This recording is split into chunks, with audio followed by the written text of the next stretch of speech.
Welcome back to Jungle Gap.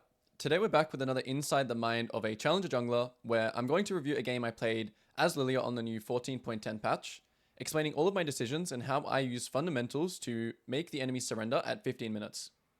What you can expect to learn from this video are core fundamentals that you can instantly apply to your own game, making you more consistent and as a result, climb in solo queue.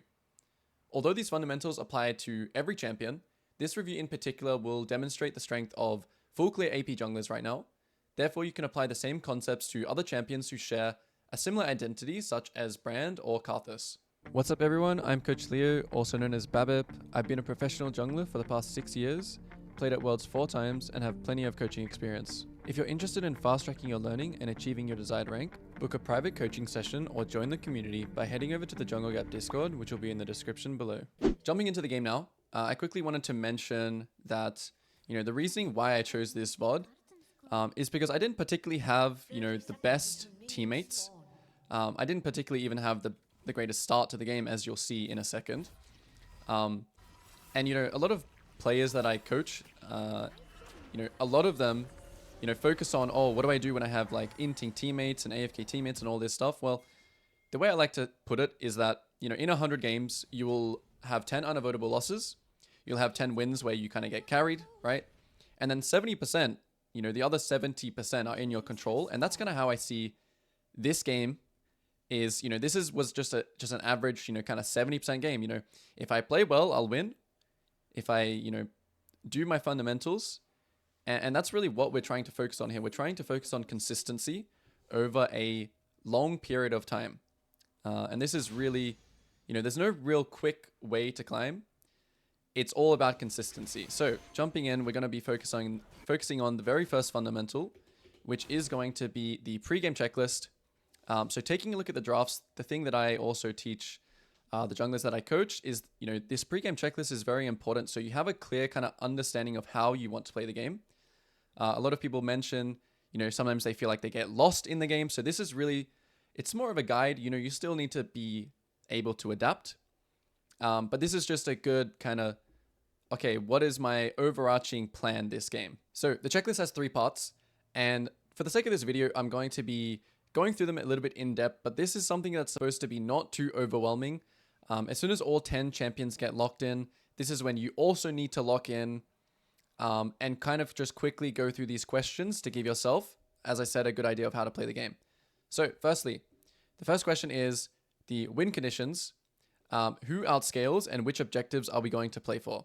So quickly, I'm going to run through each lane, thinking about which lanes outscale. In top lane, we have Camille versus Cassante. I would probably give a slight advantage to Camille, obviously at 40 minutes. She has a Cho'Gath ult on her Q, every 4 or 5 seconds. So yes, Camille has pretty insane scaling, but so does Cassante. In the jungle, Lilia versus Echo.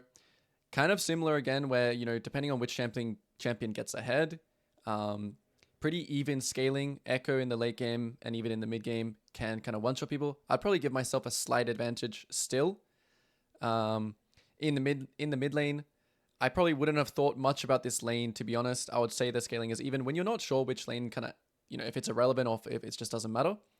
You kind of just want to say, well, it doesn't really matter if you don't know either. In the bot lane, we have MF versus Jhin. This is another even scaling. So, really we kind of have pretty even scaling across the board. Amumu versus Hui, they kind of serve different purposes. So scaling this game is something that I've, come to the conclusion that either team doesn't have too much of a scaling advantage. And when this happens, you want to value golden XP over pretty much everything. Obviously, the next question, which is which objective do we like? Well, we like both. We like Grubs for Camille split pushing, but we also like Dragon because, we slightly do have that scaling advantage. But the most important thing this game is going to be golden XP. So for example, if I have like a super outscaling comp, right? I have like Kassadin, I have like Smolder, if I get that one Dragon, that's going to give my team 5 more minutes to scale. But in this game, it doesn't really matter. Do I really care about Grubs this game?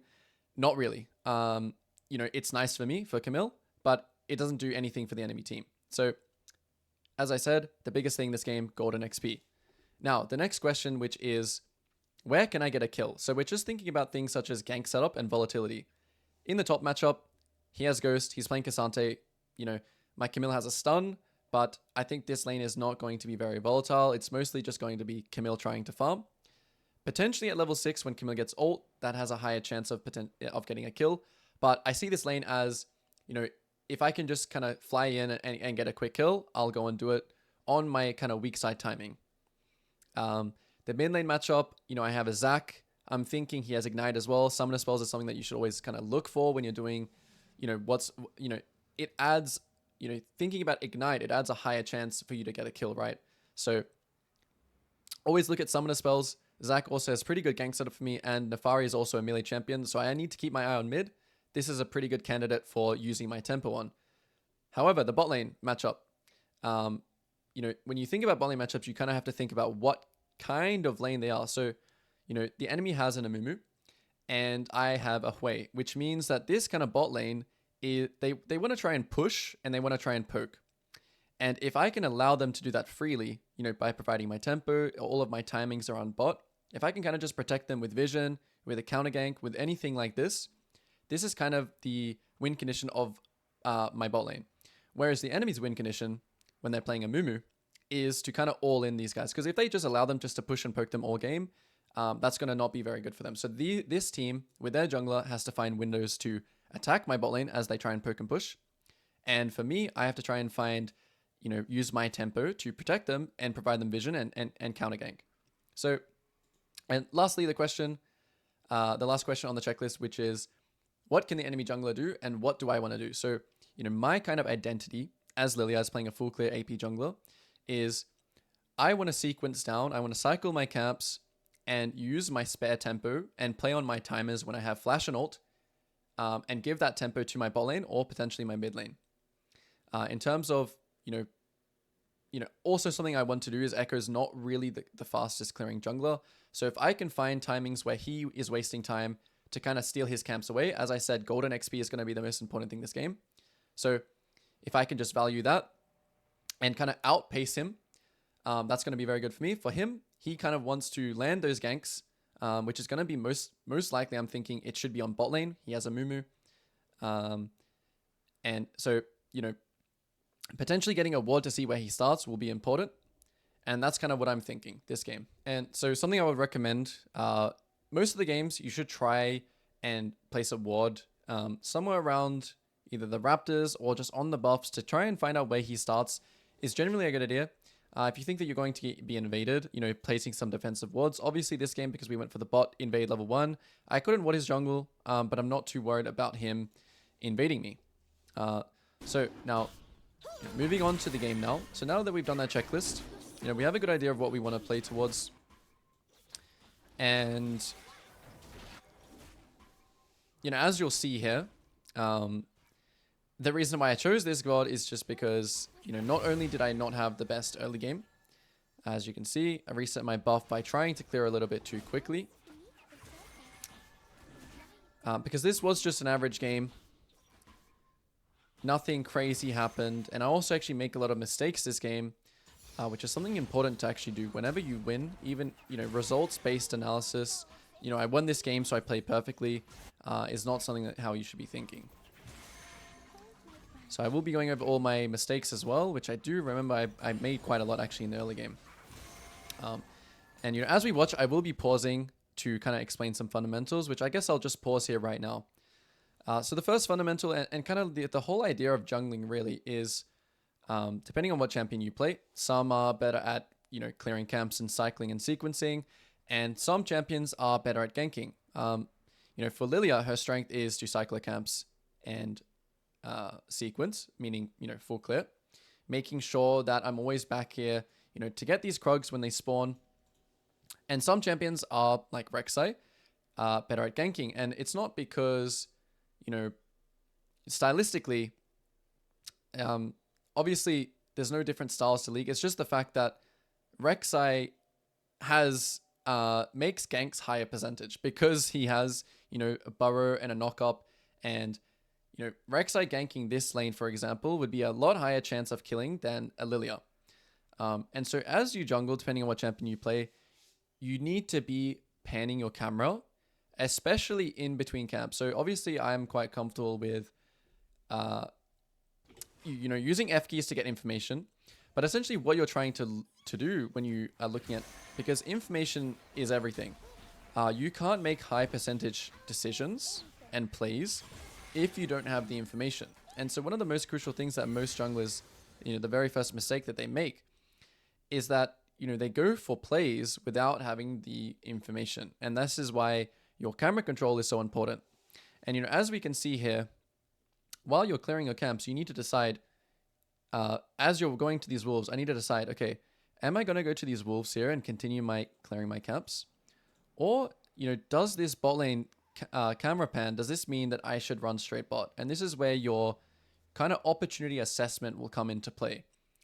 And so here I decide that this is not a high enough percentage play to actually run straight bot here. This is not a good enough angle for the reasons which are, my bot lane has no gank setup. The minion wave is pushing towards me. However, these minions can die before I actually make it all the way here.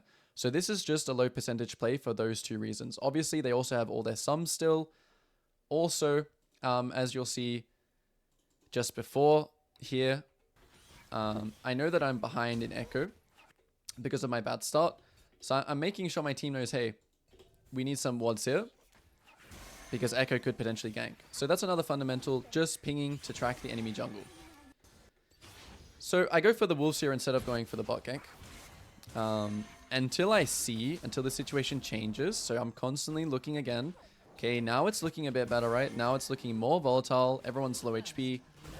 However, and this is my first mistake of this game, MF dies, which means that I should no longer go here because the likelihood of Amumu staying here is very, very low. He should just go in base. And so I should make the decision here to just do my blue buff. However, I make the incorrect decision here. I do the hope play. So this is something that we do not want to do, okay? Learn from, and this is what I'm saying. Even though the enemy FF this game at like 15 minutes, we still need to be like clinical of our mistakes and analyze them in saying that, I didn't play perfectly this game. And so here, this kind of situation kind of just comes down to getting a bit creative, okay? And this is something that's just like X factor. Not saying this is a good play because of the outcome, right? The outcome was good, but this was still a bad play. This was a low percentage play that we want to avoid. We want to just do the blue and the gromp there. So helping this guy push his wave in, making sure MF can't hold this wave. Walking up a little bit, he can't hold that wave anymore. And Echo shows top. So I instantly pan my camera here to check that he has both buffs. He's level 4. One thing I should have done here as well was just to count his CS to make sure I know that he's done 4, 12, 16, 20, 24, 28. If I saw he had 28 CS here, I would know he's done the crab. If he has 32, I would know he's done the crab. So, just simple jungle tracking here. As a fundamental, always press tab, always pan your camera to the enemy jungle. Make sure you know what level he is and what buffs he has. And so the next topic that I kind of want to move to is what I just said before. So, how you can kind of think about cycling and sequencing your camps is I have until about, because I did it very late, I have until about 4:30, usually it's around 4:20, for my Krugs to spawn. So that means it takes about 20 seconds to walk from base here. That means I need to be basing. I kind of want to make it on that timer, right? So what I should be doing here, which is going to lead to the next mistake I make in this game, but what I should be doing here is taking the blue, potentially just warding here and then basing straight away, because I want to make sure I'm on this next cycle. What's the reason I skipped the Gromp? Well, the reason why I skipped Gromp is because if I take the Gromp, not only will I be late to my Krugs, but these camps will now be out of cycle. So instead of spawning 1, 2, 3, 4 in a nice smooth line here, now the Gromp will be spawning differently to the wolves. And, I don't want that. So those are the two reasons why you should not take the Gromp here unless you need it for like a massive item or something. Maybe you need it for 900 gold. I don't know. Then it is probably worth it. But in this case, as we can see again, I make another kind of hope play, another low percentage play, another low percentage gank. So camera pan mid. What's the information that I have here? Okay, the wave is in a good position to gank. I do have gank set up. However, he still has flash and Nefiri has his little dash ability. So he has an escape. I have gank set up, he has escape. the chance of me killing him here is pretty much 0% because he has flash. And going for this kind of gank is okay if it's something which is, this is another fundamental, which is, you know, if this is my spare tempo, this is okay. And what I mean by spare tempo is waiting for my camps to spawn. You know, if this was like 3 minutes 40, so let's say, for example, I full clear down, I didn't go for the bot gank, I took crab, it's around 340 right now. Let's just say this, for example, 340. I've just finished the crab and it's 340. So until my Krug spawn, which is around 420, you know, I have 40 seconds to spare here. So going for a gank mid or bot is okay here because it's my spare tempo. So getting a flash during a spare tempo is good. Getting a flash during your not spare tempo, which is right now, I'm overstaying. This is not good. So, not a good gank. I think it's a good gank though. I think this is just based off my, a little bit of my lack of knowledge for Neferi. Obviously he has this little dash here, and I also think that Zach, you know, used his abilities too early. So I go for this play anyway. You know, he doesn't even need to use his flash here. And so, you know, my Krugs are about to spawn here. I really want to get my base off, but this comes to the next thing. And we'll quickly watch, you know, I misplay this too by not queuing. I eat instead. So what do you do when you miss your timer? You miss the bus. You miss your bus here. Well, there's two things here. Usually you either value your tempo, which this would have been the tempo play to base here and go to my Krugs. Okay, you either value your tempo, or you can value being greedy. Okay, so value tempo or value being greedy. Here, I should have valued my tempo because being greedy, there's nothing to be greedy for. This play was low percentage. If this play was high percentage, this is me valuing, you know, being greedy and overstaying on the map. And when you value being greedy, okay, now that I've missed the bus here, I should just stay on the map and then do these camps again. Because if I base now, you know, if I go into the bot side here and I base here, potentially Echo could take my camp. So I just need to stay here. I need to accept the reality and stay on the map here. So as we can see, miss the kill. And now what do you do in this situation? When you value greedy, you commit to being greedy. When you value tempo, you commit to valuing tempo, which is, I should have based there. So now, stay on the map. I know that my Krugs and my Raptors are about to spawn here. Do them real quick. Still panning, still having a look at... Okay, so now I know exactly what Echo's done as well. He's done his Krugs and now he's doing his Raptors and he's going to clear up. So this is jungle tracking. That little Raptor ward also gives me that guaranteed information. And so now, of course, because I have like 1600 gold, I will be looking to base now. And continue clearing around the bot side. And so, you know, as I said just before, even though I won this game in 15 minutes, there is a lot of mistakes I'm making. Mostly the mistake that a lot of junglers make, which is going for low percentage plays. You know, I made it bot and I made it mid. Realistically, what I should have done this game is I'm full clearing down. You know, I'm checking. Can I gank top? Can I gank mid after the Raptors? No. Okay, go Wolves. Can I gank bot here? No. MF already died. Okay, go blue. Go Gromp, go Scuttle.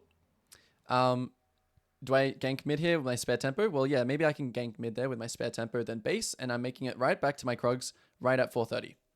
And then I continue my cycle down. Now he's clearing up because I'm tracking his jungle. I take the dragon, he takes the grubs. I still play around the bot side because I always want to be clearing to the bot side, like I said. I want to be in proximity in case anything happens bot. Which now you'll see in this game is kind of, you know, what continues to happen. You know, I'm pinging, you know, tracking jungle. I know where he is. Trust me, your laners have no idea. Even if he shows on a ward on Raptors, they don't know where he is. So you need to ping it. This is a fundamental that, you know, will save them sometimes. And sometimes they'll still die. But as we say before, we want to focus on 100 games. In 100 games, you know, pinging there will save them maybe 50, 60% of the time. It'll save your team. So again, you know, the fundamentals I'm using... I'm checking when I should go bot. You know, which plays do I have here? Should I go for bot? Should I go to... Can I steal his camps? Well, no, these are all down. Should I go for the dragon here? Well, you always want to kind of be thinking. Okay, so I'm watching bot. I also know that they... Potentially, I mean, I think I knew that they have no sums here.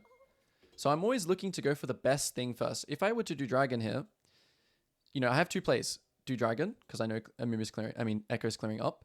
Or should I go for this bot gank? And always go for the play. And this is also my spare tempo, right? Spare tempo. Always go for the play that, you know, is the best, obviously. So if I were to take dragon here, I would have missed this opportunity on bot. Again, if I'm camera panning here, making a decision, you know, what are the pros and the cons of this gank? Well, you know, on the pros, they have no summoner spells, the wave state. And on the, you know, the negatives, the cons, well, they could potentially have a ward. Another pro is that we know Echo is topside. So like Echo is somewhere here. And so, you know, kind of the positives outweigh the negatives. You know, they may have a ward here. That's the only thing. But these already are good enough reasons and make this play already high enough percentage to kind of go for it. And also we see Amumu sitting in this bush. So even if the MF just runs here, we will always kill Amumu. You know, also I have some decent gank set up here, I guess, with Jin, Root, and, you know, the Hui slow. And also here, little thing, take the kill. I have Dark Seal, be the carry. You know, I have a lot of comments and sometimes, you know, people saying, well, should I give the kill to my... No, you need to take the kill, take the responsibility and the accountability of the game and carry the game. This is going to be the best advice I have to climb in solo queue. Okay, so here again, I see Echo showing top. And one little thing to note here is that I killed a pink ward. And I'm expecting the Echo to actually reset here and come to his bot side, just like his cycle, just like I should reset here and go here. After we kill their bot lane, should I dragon here? No. I can't make a play on the bot side anymore. I can't do any of this because if Echo bases here, okay, this is like, you know, I sometimes explain this is like chess, okay. I use my turn here. Echo uses his turn here. Now he will come here with, you know, out of base with fresh items, and so with his bot lane. His bot lane is coming here. My bot lane doesn't want to stay either. So we've all used our turn. Our turn is finished. It's now their turn because they're going to come out of base. They are going to be the ones with the tempo. So we have to kind of give them their turn. Let's say, for example, we're way stronger. So say my bot lane still is like full HP and we're just like, I'm like up like 3 levels. Yes, you can still do the dragon. So you can make action after action if you are stronger. But, you know, just in terms of when you kill someone, they spend their gold, they come out of base, and now they become stronger than you. That's why they have a turn. So, you know, I'm taking this pink ward, and I'm kind of fake leaving here. Because I do want to go back into his red side. I don't know did I see Echo top before? Yeah, okay, I see Echo top side here. So now I know he's on the scuttle, and I kind of want to fake him out. So this is kind of acting with vision. Vision has lingering vision, so the enemy sees me leaving right now on the lingering pink vision. And then I just run back in because now you know, I'm acting like I'm leaving. And I know I have time. Echo shows top again. So he didn't base. He's greeting now on the map, which I have to punish that. And, you know, I don't really mind if he goes and takes my red and this because I want to just stay on this side of the map because that's what my game plan is. So I don't mind if he takes my red right now because I'm taking his red. We're just trading. So we're both like, you know, basically valuing being greedy here. Overvaluing our tempo to, you know, clear down again. And, you know, maybe my ping saved my Camille here. Who knows? She lives, which is really good for the game. You know, playing weak side well. And so now I just know, you know, I can take more. And what I'm thinking here is that, you know, Echo is now basing. Okay. But I'm going to clear all these camps on that timer anyway. And out of base, he has 2 options. Since he's not going for my top side, he has 2 options. He can run straight back to the top side, expecting me to take his side. Or he doesn't think that I'm taking his side and goes to his Krugs. In that case, I'm just getting 3 quadrants, right? And also another thing is you want to try and sync your tempo with the lane that you want to play around. So if my bot lane bases here and stays on the map down like this now, I'm going to stay here. And I'll have a chance to actually gank them again. Even though Echo may come here, I'll have another chance to gank them here with my ult. And as you can see as it plays out, you know, of course, Echo shows top again. I'm valuing his camps over the dragon. If I took dragon here, the bot lane probably stops me, right? Because I know that my bot lane wants to base. They use their turn. They use their turn, they value tempo. I use my turn, but I value greeting because I see Echo top. If I didn't see Echo top there, I would just clear down. And be really greedy. You know, this is something that I can't preach enough. Is greeting in solo queue. This is what you see the best players kind of do. They always greed. They always play selfishly. Now, I see this another. You see this MF, right? Should I go to help this Zac here? Should I help Zac? Or should I get the free kill on MF? Because I know that I'm still faster than the Echo coming here. You know, I'll still make it there with my passive stacks. So I'm watching. I'm making a decision. Mid or bot? Mid or bot? Mid or bot? Okay, we go bot. We don't care about our team. We don't care about helping. We care about getting ourselves as strong as possible and as fed as possible. And you know, I'm still thinking Echo has two options. He either is coming here right now, or he's on my red side. So right after here, this is where I have to value. Okay, can I go for dragon still? I think this is him. Okay, so Echo shows here now. But, you know, we just killed the ADC. Should I take this dragon? Well, no, again. Because I use my turn here. And I have all of my top side is now confirmed up. So I want to go clear down again. And the dragon's probably still free on this timer. And of course, I have 1200 gold again. So doing dragon here would be a mistake. Because enemy mid and sup and jungle have move. My bot lane has move, but my mid does not have move. He's still coming back. And so here I think I remember that, you know, I actually path to dragon out of base. And I'm telling my team, I'm communicating with pings. Hey, vision, vision, vision. Because I know that, you know, dragon, it actually counts as like kind of an enemy champion. So if you think about it, if their team, and also I know MF is like somewhere around here. So I know that this dragon is not allowed. I need to make them work for it. And it doesn't really cost me anything. You know, stopping this dragon is much more important than me saying like, you know, if this was, how can I explain this? Because my team is all good, right? The tempo is kind of even here. It's just MF and my tempo is kind of similar, right? MF is probably a bit ahead of me, but my team is still here. So this is just like an illegal dragon. I use my pings and I communicate it. If they want to fight this, I'm going to come down and fight it.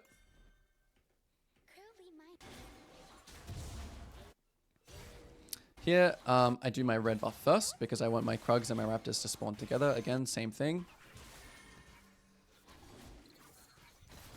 And now it really does just come down to that, you know, cycling my camps and playing on my timer. I have no ult, so I don't really still want to force anything, but I will take freebies.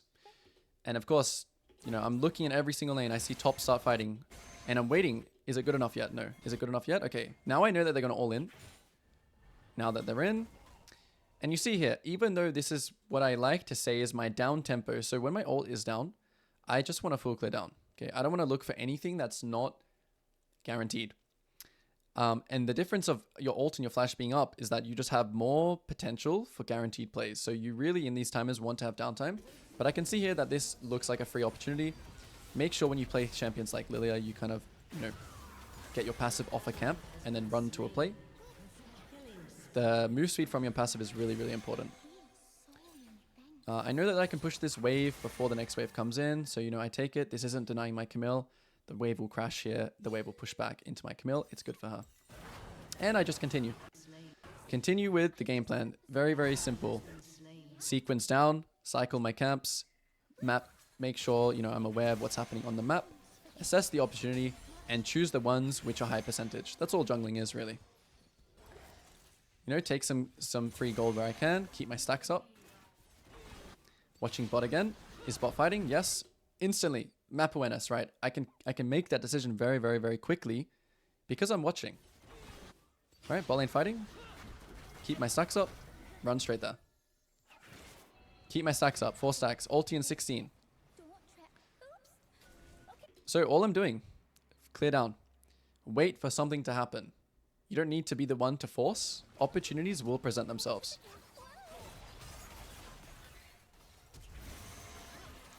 Here they TP in, so I just go, okay.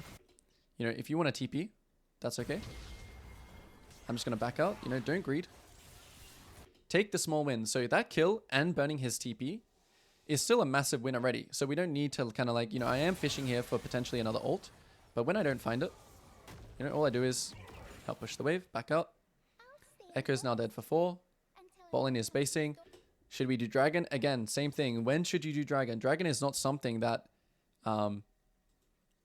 it's not something that you can just take. You know, you need to have some kind of advantage. Dragon, you can kind of see, is like a... If I start dragon, you need to either be stronger than the enemy, right? You need to have some kind of advantage. Let's just say that much. So let's say, for example, I start this dragon and my entire team is just way stronger. We're confident in winning like the 4.5 v4 on the bot side, right? If we're confident in that, we're going to do the dragon. Here, the enemy team has a turn. So my bot lane here, low HP. They want a base. I have 1600. So enemy team actually can stop this dragon. And this will be very, very, you know, a bad throw if I actually start this dragon here. Because my bot lane wants to base. So what do? Back to camps. I think in this case, I'm trying to think if I can remember. You know, I'm doing my bot side camps here because my top side is not spawning for a while. And so now, enemy team starts the grubs. Okay. What should you do? They have pushing top, pushing mid. And this is where the next fundamental, which is called match or trade. So if you're stronger, you should always match. However, if you are behind in tempo, so you can think of it also like this. I just use my tempo bot. Echo spawns and comes out of base. Now he has a turn to make a play. Unless I base with him and match his tempo. So he has a, you know, I'm valuing being greedy. So I don't base here, right? Back here, I do not base. I'm valuing being greedy, which means that he has a turn on the map. Because he has tempo now. He has tempo somewhere. This is also another reason why I'm not starting dragon. So Echo has tempo, and I'm valuing being greedy. However, when I see him on the you know, the grubs, can I match him here? Well, I probably could. However, I have 1800 gold, and they have top push, and they have mid push. So it's just an unfavorable fight. It's a risk that I'm not willing to take. I'd rather just do what I did, which was trade. Match or trade. Do I have enough tempo to match? You know, is it favorable? Is it high percentage? No, it doesn't. It's not like 100% win on this grub fight. You know, Echo probably has better items than I do right now because I have 1900 gold. So what do? Now is the time. Do I do dragon? See, I know what he did because I've been tracking him all game. I know he did this. Okay, but now he shows here very, very quickly. I know his camps are up now. So do I do dragon? Still no dragon. I'm going for the better play, which is his camps. More punishing. Now I'm also, what I'm doing is I'm greeting very hard, but I'm going to sync up with my bot lane here. And when my bot lane comes back, guess what's going to happen? Oh, I think that's going to happen anyway, if I remember correctly. Camps. More camps. Okay. Looking for these. I think, does Amumu show top or something? Yeah, okay. Amumu shows top here. So, trade. What is the trade? For them doing grubs and Amumu showing top, it's this. Should we do dragon after raptors? No, there's a better play here. Krugs and dive MF. Better play. Always looking for the most game-destructing play. It's so important to consider. So I think a lot of junglers maybe, you know, they think, oh, I have Camille. I need to go and match the grub fight. And, you know, Amumu gets there. They have a move. They have tempo. So in this situation, we had to react. React and trade. We were behind in tempo. And, you know, this actually just works out better for me anyway.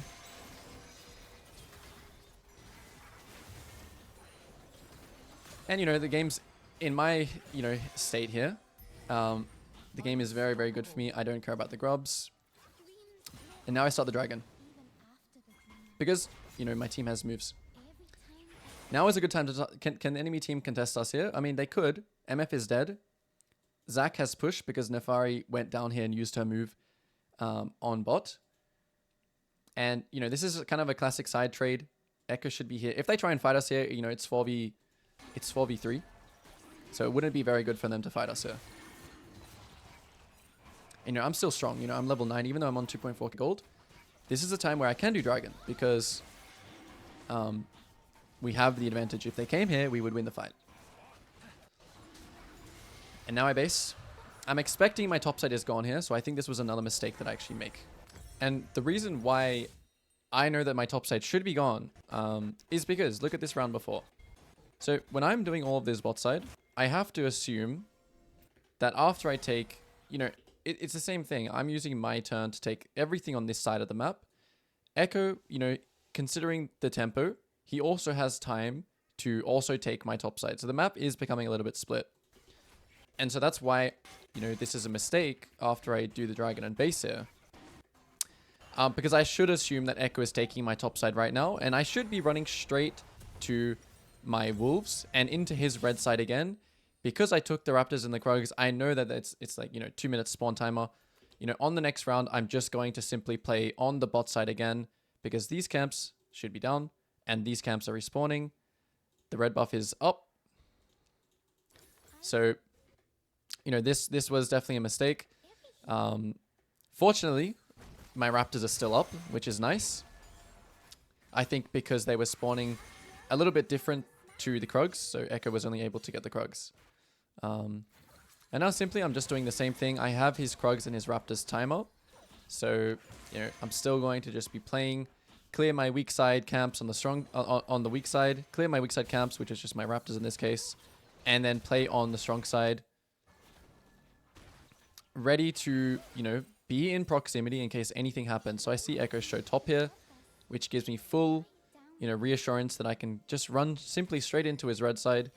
Every time you enter the enemy jungle as well, it's always good to sweep.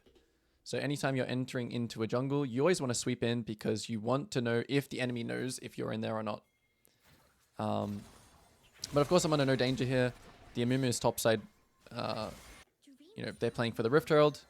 I don't really care about the Rift Herald either. I'm just looking to make the most game destructing play, which is just making it so this MF can't play. This time they actually have some kind of answer, which is the Cassante TP. And, luckily I live here. And I think this is probably the thing that made them, kind of FF the game, because simply I was just able to run out here. Just by having some good map awareness that they were coming from mid side. This was kind of my only escape. And this is something you can also do as Lilia. Just making sure you're always keeping up your stacks is going to be extremely... it's going to make you extremely hard to catch. And you can really push some limits as this champion. You can really push it as far as you can go. So, here I'm even pushing it even further. I just got seen crossing their mid tier 2 tower 1 HP. But I'm still going to push it, to the limits. Because I know that I'm very, very hard to kill. I'm very slippery when I have those stacks up. And now this is really nice as well, because now I'm kind of just doing the cycle again, right? My raptors are going to spawn. All my camps are going to spawn in a line here. And so, I didn't base there. Another thing, when you're playing Lilia, when you're playing these champions that can heal from camps, not just instantly basing there when you're 1 HP. And you'll be able to do this more with experience. But doing this kind of greedy play is really what is going to set you apart from, the enemy jungle and other players this rank. So I think this is kind of where the game ends. One more thing when you're playing Lilia is you really want to be kind of trampolining yourself, or, when you gank, you really want to make sure that you're kind of doing it off of camps. So that's kind of Lilia's whole identity here, just to end things, is that you really want to make sure that you're keeping your stacks up. I can't emphasize this enough. You need to be thinking about always doing camps, then gank, then Q like a minion, then go to the next camp, and keeping this like where you're getting your stacks, you need to keep it up. You need to draw like lines on the map where you're going to keep your stacks up, because you always want to have your stacks up. Very, very important as Lilia. And I think this is where, the enemy's team is just like, okay, we give up. And that's how I end the game in 15 minutes, even with, not the greatest start. That's going to conclude this video. Thank you all for watching. If you're able to learn anything from this video, or you have any questions, suggestions, leave them in comments below. And I will see you all in the next one.